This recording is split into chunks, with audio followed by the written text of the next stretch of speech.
இங்கே கூடியிருக்கக்கூடிய இளைஞரணி தம்பிகளுக்கு சொல்றேன், ஒவ்வொரு தலைமுறைக்கு முன்னாடியும் ஒரு வரலாறு ஒரு கடினமான கேள்வியை முன்வைக்கும்.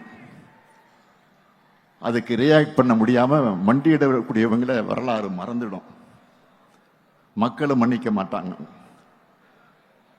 ஆனா வரலாறு முன்வைக்கிற கேள்விகளை எதிர்த்து ஃபைட் பண்ணி வரலாற்று திருத்தி எழுதுறவங்களை மக்களும் மறக்க மாட்டாங்க, வரலாறு மறக்காது. நீங்கெல்லாம் வரலாறு படைக்கணும். அதுக்கு எப்பவும் மக்களோட மக்களாக நீங்க இருக்கணும். மக்களுக்காக இருப்பதுதான் அரசியல். அந்த அரசியலை செய்யத்தான் உங்க எல்லாருக்கும் பொறுப்புகள் வழங்கப்பட்டிருக்கு. மக்கள் கிட்ட போங்க, அவங்க கூடவே வாழுங்க, அவங்களுக்காக குரல் கொடுங்க. இதுதான் உங்களுக்கான டாஸ்க். அரசியல்ல சொகுசு எதிர்பார்க்காதீங்க. இங்க கடுமையாக உழைக்கக்கூடியவங்களுக்கு தான் இடம் கிடைக்கும். அந்த இடம் கட்சி பொறுப்புல மட்டும் இல்ல, மக்கள் மனசுலயும் நிரந்தரமாக இருக்கும். பேரறிஞர் அண்ணா அவர்கள் தலைவர் கலைஞருடைய உழைப்பை பாராட்டினார்.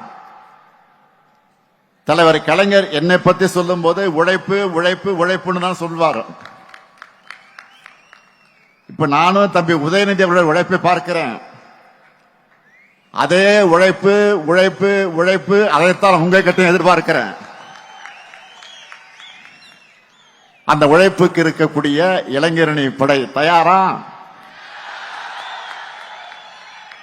உதயநிதி பேசும்போது கேட்டார்,